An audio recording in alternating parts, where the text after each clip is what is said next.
Magandang umaga mga ka-happy hour. At narito ang mga balita para sa MBC TV Network News Update 10 AM edition. Dating Pangulong Rodrigo Duterte, dinala na sa The Hague Crimes Against Humanity, haharapin sa ICC. Ating panuurin at balikan ang DZRH Rewind 2025 Special Report ni Henry Uri.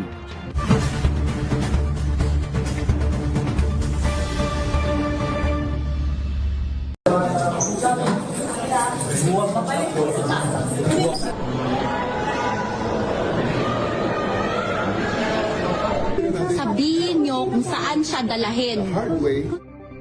Kung may pinakamalaki at nakagigimbal na balita ngayong taong 2025, marahil ito ay ang pagkakaaresto sa dating Pangulo ng Pilipinas na si Rodrigo Roa Duterte. March 11 ngayong taon, sinalubong ng kapulisan ng Pangulo sa Ninoy Aquino International Airport. Bit-bit ang warrant of arrest wala sa International Criminal Court sa kasong crime against humanity. Sa pamamagitan nito, hindi na muling nakabalik at nakaapak ang dating Pangulo sa Davao ng isakay at dalhin na lamang ito sa The Hague sa Netherlands para doon ikulong. Ang Rodrigo Roa Duterte. Kilala si Duterte sa kanyang madugong laban para sugpuin ang lumalalang kaso ng illegal na droga sa bansa. Ilang araw, wala nang lumapag ang eroplano ni Duterte sa The Hague. Nahati na ang pulso ng bawat mamamayang Pilipino. Karamihan sa mga ito ang nagsabing malapit nang makamit ang hustisya para sa kanilang mga kamag-anak na napaslang sa Oplan Tokhang. Subalit salungat naman ito sa mga taga-suporta ng dating Pangulo na tinawag na panggigipit ito.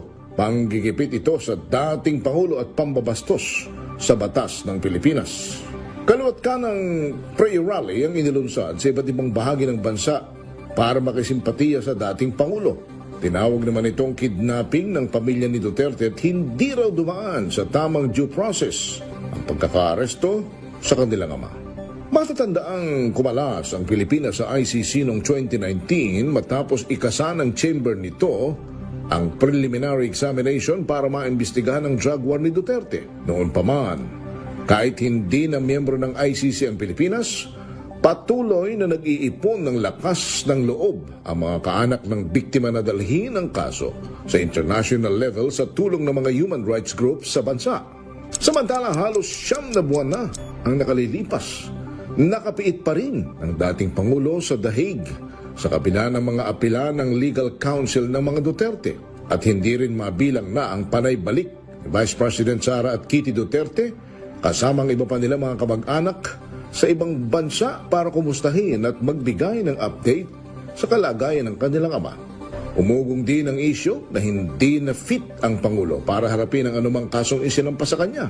Nag-file na rin ng kabi-kabilang apela ang kanyang abogado kung saan kamakailan lang hindi pinagbigyan ng ICC ang 3 interim release na hiling ng kampo para sa pansamantalang kalayaan sana na kaagad namang tinanggap ng pamilya Duterte.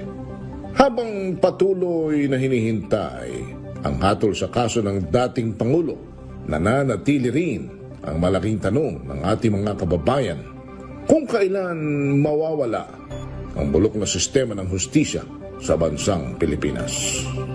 Para sa DZRH Rewind 2025, ako si Henry Uri ng DZRH, una sa Pilipinas, una sa Pilipino.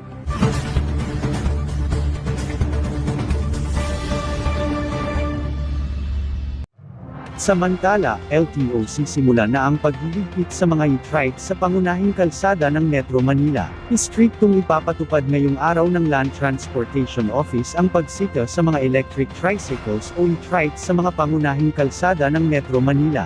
Ito ang mga pangunahing kalsada ay kinabibilangan ng kahabaan ng Quirino Avenue patungong Magallanes hanggang South Luzon Expressway, Epifanio de los Santos Avenue, C5 Road at Rojas Boulevard.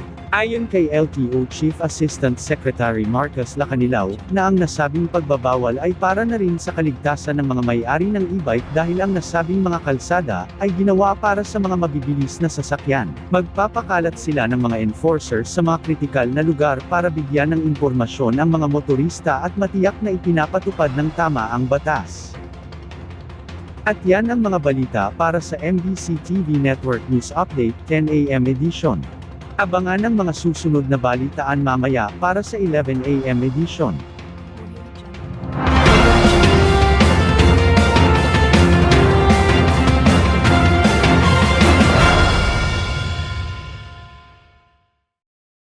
Mga ka-happy hour, kung gusto mong manood ang mga balita sa MBC TV Network News Update, mag-subscribe sa aming YouTube channel, i-like ang aming Facebook page, at i-follow sa aming TikTok account.